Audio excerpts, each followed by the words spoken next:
This is Basketball Infinite. Make sure to like, subscribe, ring that bell for notifications, and welcome to the 2002 NBA playoffs. MJ, Jordan, and his baby Bulls, with much better depth than last year, are trying to repeat. We have a huge matchup in the first round. We are playing the Philadelphia 76ers. Jordan does have a bruised left hip. When I first saw he was injured, that kind of scared me a little bit.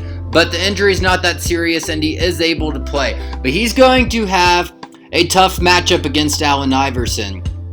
So MJ does get the first basket of the series here. And we're winning early, 42-28. MJ and Iverson have both been held to under 10 points so far. But it was pretty much all Bulls in this game. So we're just going to go ahead and jump to the fourth quarter.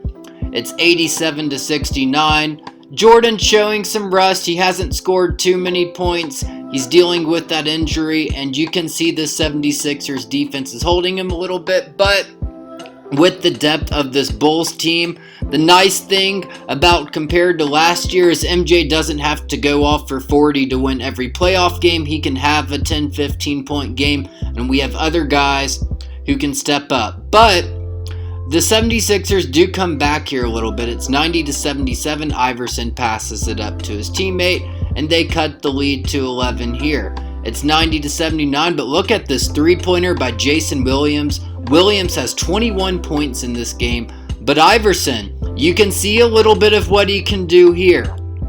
That's a beautiful move, and then he comes back on the other end and makes it a 9-point game with just under 6 minutes left. Jay Will with the ball, trying to make something happen, gives it over to MJ, who hits a three-pointer. What a huge shot, and we're at 103-93. Jason Williams, it's a 10-point lead. He gives it to Jordan, who drives past Iverson. He pushes the lead to 12. It's 109-98. Philly gets the ball, though, and the 76ers team trying to stay in the game, and Iverson gets a layup. He's going to be tough all season, but then Jordan drives and pushes the lead to 11, and we do end up winning this game besides 36-10-6 from Allen Iverson. So I am going to make the sliders a little bit more difficult one more time. This time I'm going to go on the user side of things and make it a little bit more difficult for us. If we're going to win another championship, I want it to be a serious challenge. Let's go through the standings. The Wizards make it as the 8th seed. They're led by Chauncey Billups and Richard Hamilton, who later played for the Pistons in real life. The Celtics barely missed out. And yeah, other than that, pretty much the same as last year. As for the West, the big surprise for me is the Vancouver Grizzlies, who I did decide to keep in Vancouver for now instead of moving to Memphis. And that did pay off for Vancouver because they had a 55-27 season, still having Mike Bibby and Sharif Abdur-Rahim in 2002. Michael Olowokandi actually playing pretty decent. And the Houston Rockets and Suns sneak in the playoffs. And there is a pretty big gap in this conference between the playoff teams and the rest of the conference. Alright, so first thing I'm noticing in Game 2 is I think we finally found our sweet spot with the sliders on the difficulty. It definitely feels like a challenge now. It's a lot more difficult to drive to the basket, and it feels like if we are going to make a finals appearance and get a second straight NBA championship, it's going to be very difficult to do so. But at the same time, Michael Jordan still feels like Michael Jordan. So I like where we're at right now, and we'll review going forward. But the 76ers do have an early 6-point lead, actually 4 because they missed that shot. Jordan's driving. He's got a defender on him, but he turns the ball over almost, but gets it over to Anthony Carter, who gets fouled. We jump to the second quarter, and the 76ers have a 41-40 lead, but look at this shot by Allen Iverson. Even though it goes out, he faked Jordan out, and they did get the offensive rebound. And then Iverson here dunks in front of Michael Jordan to push the lead to 7. Now it's at 5. Jordan gives it to James Posey. And then we jump a little bit ahead to the second quarter. It's tied 51-51, but Jordan does drive right past Iverson for this dunk to make it a 53-51 lead. In the third, the 76ers get a shot, and they're leading 67-64 at this point in the game, but Jordan drives, makes a contested layup, 69-68. Jordan gives it up to Posey, who gives it back to Jordan, who drives right past Iverson, but he gets blocked. And And the 76ers going on the fast break on the other end, and they take a 3-point lead in this third quarter. This Sixers team is led by Iverson, and they have Larry Hughes. This isn't Washington Larry Hughes. This is 79 overall Larry Hughes. So it's pretty much Iverson, who's a 99 overall, and that's like it. And Iverson's going to get his buckets, but I feel like if we can stop everyone else, I mean, this was a 37-45 team we're playing, whereas we are the second seed in the East. But still, we're in the fourth quarter, and the 76ers have a 2-point lead. Anthony Carter gets fouled here, though, and I've really liked what I've seen from Anthony Carter as the backup point guard. I signed him as the backup point guard in the offseason because he was on the Miami Heat, and we played them in the first round last year, and I really liked what I saw from him, and it's definitely worked out as he makes a beautiful assist to Ben Wallace, who's been stepping up. It's 94-93 76ers. Jordan's trying to make something happen, but with the upgraded difficulty on the sliders, it's a lot more difficult to score. But Jordan gets an open three, and because it's harder to drive, he's going to have to take more of those outside shots, and he makes that one. But the 76ers come back and tie the game on the other end. It's 96-96. Jordan's got the ball. He's trying to give the Bulls the lead. He does. 98-96. But Iverson's on the other end with Page on him. Fakes him out of his shoes. Holy moly, what a shot. Iverson's at 40 points for the game, and him and MJ are just absolutely going at it in this fourth quarter. It's a 103-103 game. Jordan finds an open Jelani McCoy to give the Bulls the lead. We're at 105-103, but look at Allen Iverson putting the moves on Michael Jordan. Jordan finds Jelani McCoy again. It's a 2-point lead with just over 5 minutes left. We're trying to get a defensive stop, but the 76ers make a shot. And honestly, I have a tough time naming the players outside of Iverson because besides Larry Hughes, a lot of these players aren't huge names. You've got Darryl Armstrong, who the 76ers traded for from the Magic, and you have Kenny Anderson as well, who I believe is the one who took that shot. But we're at 111-109. We're trying to push this lead, but Jordan's having a hard time driving, but he finds an open James Posey to push the lead, and we're at 115-109. Just over 3 minutes left. Jordan's trying to make something happen, but he misses this switch-handed layup. The 76ers get a rebound, and on the other end, they miss a shot, and they get the offensive rebound, but they're still trying to make something happen. They give it back to Iverson, but we block it. We get the rebound, give it up to Jordan, and you see that mid-range jumper right there. Jordan's at 40. It's looking good, but Iverson isn't going away. He makes a beautiful mid-range here to cut the lead to 6. And then on the other end, he cuts the lead to 4 with just over 2 minutes left. And then we miss again, and all of a sudden, this is a 2-point game with under 2 minutes left. We're at 120 remaining. Not much left in the shot clock. We give it to Jelani McCoy, and McCoy comes through with a huge layup to push the Bulls' lead to 4.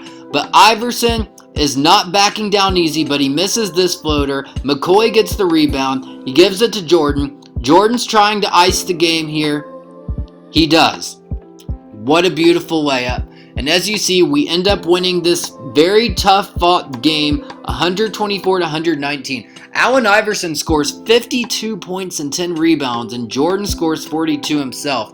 And we're jumping to game 3 already. Iverson's ringing the bell. The game's in Philadelphia. This is a must-win game for the Sixers because if we win this game, I don't see them winning 4 in a row to beat us. But it's close early.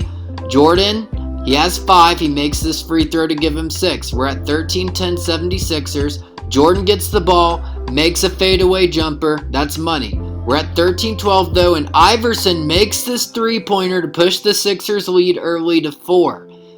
That's a beautiful shot. We're at 16-14. Iverson gets the ball again.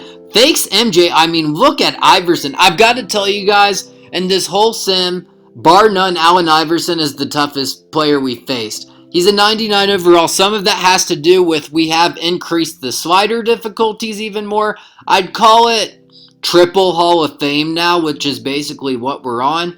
But Iverson is just, I mean, he's incredible.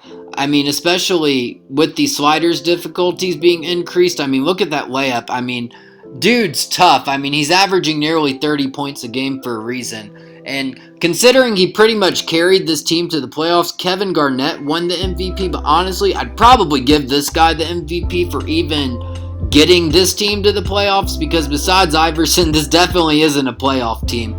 And here in the second quarter, we're up 10. Iverson's not in the game right now. And then the 76ers player Larry Hughes, I believe, makes it over Wallace. MJ's driving. It's now a 6-point lead. But you see the defense. You see with the increased difficulty, it's a lot harder for us to score. And Brand's in the paint, and he's trying to make something happen. But he goes out of bounds, and the Sixers get the ball back. At halftime, Iverson has 24, and MJ has 15. But MJ gets a block here. It's the third quarter. We're at 66-60 Bulls. Jordan has it. He gives it back to Jason Williams, who gets a pick and makes a beautiful assist to Elton Brand to push the Bulls' lead to 8.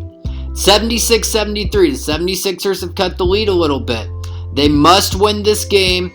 We guard Iverson, but forget about the guy with the ball, and all of a sudden it's a 1-point game. And then Iverson makes a jumper over 2 defenders to cut the lead to 1 again. He's got 35 in the third quarter. Here, Anthony Carter gives it to Jelani McCoy. I don't know how he made that shot. We're at 80-77, and you see the speed of Anthony Carter at that backup point guard position. As I've said before, I really like what I've seen from him in these playoffs so far.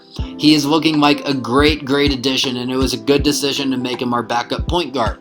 We're in the third quarter still. The 76ers are staying in the game, and this free throw gives MJ 19 points. It's 92-85. MJ misses, but Ben Wallace gets the rebound, and we've seen some Ben Wallace offensive ability during this game. We're in the fourth quarter. It's 98-87. Iverson's playing amazing again, but he's in foul trouble. So he needs to stay out of foul trouble, because if he fouls out, this 76ers team is going to be in trouble. But you see the great defense on Jordan from Iverson. And let's also mention the history between Jordan and Iverson, because Michael Jordan has a ton of respect for Allen Iverson in real life. If you know anything about The Last Dance, Michael Jordan actually chose the director who ended up directing The Last Dance because of the movie he made about Allen Iverson. MJ respected Iverson so much, when the director told Jordan that he had made a movie about Iverson, Jordan was impressed, and that is why he decided to go with him for The Last Dance. But here, Iverson does foul out of the game with over 10 minutes left in the fourth quarter, and without Iverson, this is an easy win at this point. MJ's driving here. He's got over 24 the game, and yeah, that's it. Jordan finishes with 29, and we're up 3-0. A surprise here somewhat, the Spurs are eliminated in the first round. They were ranked number 1 on every single power ranking at the beginning of the season, with Tim Duncan, David Robinson, Allen Houston, and Latrell Sprewell, but they get swept by the Sacramento Kings. So we're in this game now. It's game 4, and we have the momentum. And I highly doubt the 76ers are going to win 4 games in a row to upset us. So we just need to keep doing what we're doing here. McCoy gets the ball. I've really liked what I've seen from Jelani McCoy in this season. I signed him in the offseason to be our starting center after Birdman was our starting center. I felt that Birdman was going to be a better fit as a backup. Unfortunately, he fractured his leg and is our serious injury right now, as he is out for the season. But although there were some bigger center names in free agency, we actually did try to sign Joe Smith. Although Joe Smith did sign with Vancouver instead, so McCoy wasn't the biggest name, but he averaged like 8 and 8 last year, and I'm like, you know what? We've got some scorers on the team with Peja and Brandon, Jordan, and Jason Williams, and we don't necessarily need a huge name center. We just need someone who can get the job done, and McCoy has been doing just that. But as you see here, Jordan ups his point total. Iverson was held to a little bit, and this was really a blowout, so we're not going to spend too much time on this game. He does end up with 24, while Jordan scores 43, 8, and 4. So we sweep the 76ers. This is a great start to the playoffs. Let's get to the second round. So the Bucks are up 3-1 against the Knicks, and it looks like we're going to have a rematch with Ray Allen in the conference semifinals as we did last year. However, the Knicks win their next 2 games to tie this series at 3-3. Let's look at MJ's stats for the playoffs. Up the difficulty, so he's not averaging like 60 points a game or whatever, but he is still averaging over 32 on 63% shooting. And what do you know? The Milwaukee Bucks get knocked out in a huge upset by the New York Knicks, who are led by Marcus Camby. Ray Allen was held to just 10 points on 3 of 15 shooting in Game 7. And wow, I did not expect this Knicks team to make it this far after losing Allen Houston to the Spurs. They're led by Marcus Camby, who did make the All-Star game. They have Ruben Patterson, Larry Johnson, Charlie Ward, just a bunch of tough players. Not any huge stars, but just a bunch of tough players who are difficult to play against. Charlie Ward's an all-defensive player, and it's just a tough team, but we've got the star power. I still feel pretty good about our chances against the Knicks in this conference semifinals matchup, although I definitely expected to play the Bucks instead, but that did not happen. On the other end of the East, we have the Heat and the Pistons, who we played both of those teams in the playoffs last year, the Heat in the first round and the Pistons in the conference final. So if we beat the Knicks, there is a chance for a Michael Jordan versus Grant Hill matchup in the conference finals for a second year in a row. With the up difficulty, I think it's going to be a lot more difficult for us to win a championship this year, but at the same time, our team is a lot better too than it was last year. And I still feel pretty good about where we're at. I'm interested to see what happens in this next playoff matchup against the New York Knicks. It's going to be a tough matchup, but Allen Iverson, definitely the best player we have played against all sim, but we did sweep them 4-0. So let's see what happens going forward. I think the rest of these 2002 playoffs are going to be very interesting.